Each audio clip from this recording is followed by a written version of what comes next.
Sejam bem-vindos a FGN Designer e vamos falar hoje sobre Pitágoras. Olha, eu confesso que é um desafio falar sobre os sofistas, porque eles eram, em sua maioria, pré-socráticos e viajavam de cidade em cidade cobrando taxas para ensinar. Esses eram sofistas. O que não é nenhum demérito, digamos que era uma espécie de trabalho. Pitágoras era um sofista e, como um bom sofista, há bem pouco sobre sua vida. Pitágoras não deixou textos escritos, porém, alguns estudiosos modernos acreditam que Pitágoras nasceu na Turquia e também fez parte da escola em Mileto. É bem provável, isso não é comprovado, é claro, mas é bem provável que Pitágoras tenha se inspirado nesses filósofos. Mas foi numa viagem misteriosa, mística ao Egito que Pitágoras conheceu a geometria. E é praticamente nisso que se resume todo o virtuosismo de Pitágoras. Gente, eu não vou falar muito sobre números aqui, até porque este é um vídeo de filosofia e não é o meu forte. Mas nós vamos dar algumas pinceladas aí. Agora, vale lembrar que Pitágoras era um cara extremamente religioso. Pitágoras acreditava na reencarnação, que é aquele processo que todo mundo sabe, que após a morte nós retornamos à vida em outro corpo. E tudo isso, logicamente, foi daquela viagenzinha que nós falamos, né, ao Egito de Pitágoras, que já que tanto a reencarnação quanto a transmigração eram comuns no Egito. Pitágoras permeava sobre esses dois mundos, o mundo da mística e o mundo da ciência.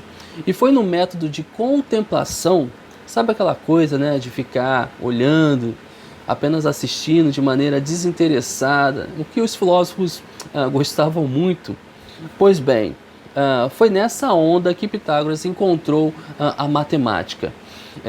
Ele não só encontrou, como ele dizia que a matemática mantinha certa relação com o divino. Embora logo depois o mesmo Pitágoras afirmou que a matemática era bem mais que uma mera contemplação, e sim o resultado de uma coisa divina, uma coisa transcendente. O que levou Pitágoras a dizer que os números são a base da vida na Terra.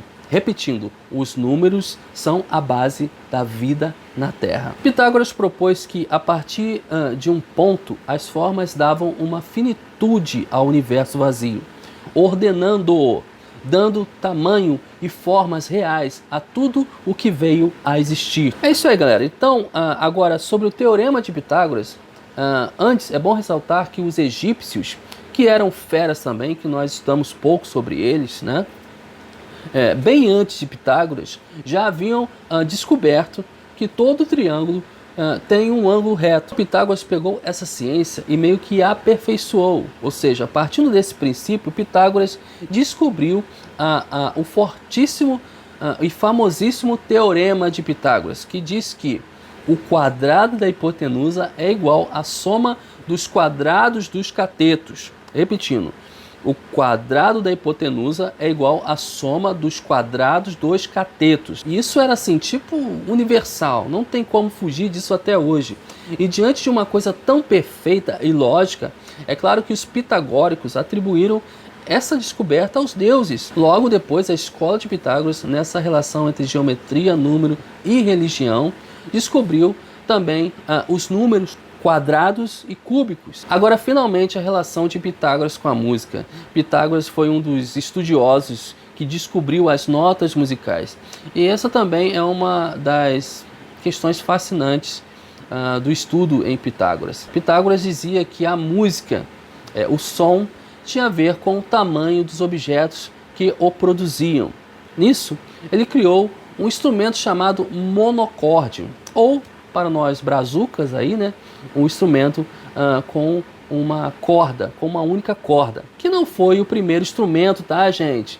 Dá um Google aí, o primeiro instrumento foi a flauta, tá? Mas, de fato, esse foi um dos instrumentos mais importantes do mundo, foi o que deu início ao estudo da música. Pitágoras percebeu que o som mudava quando ele dividia as cordas. Aliás, eu achei um vídeo muito interessante do Pat Donald explicando sobre essa teoria de Pitágoras. E foi usando frações matemáticas que Pitágoras descobriu que a corda soava diferente em cada toque. E Pitágoras chegou à conclusão que há geometria no som das cordas, a música no espaçamento das esferas.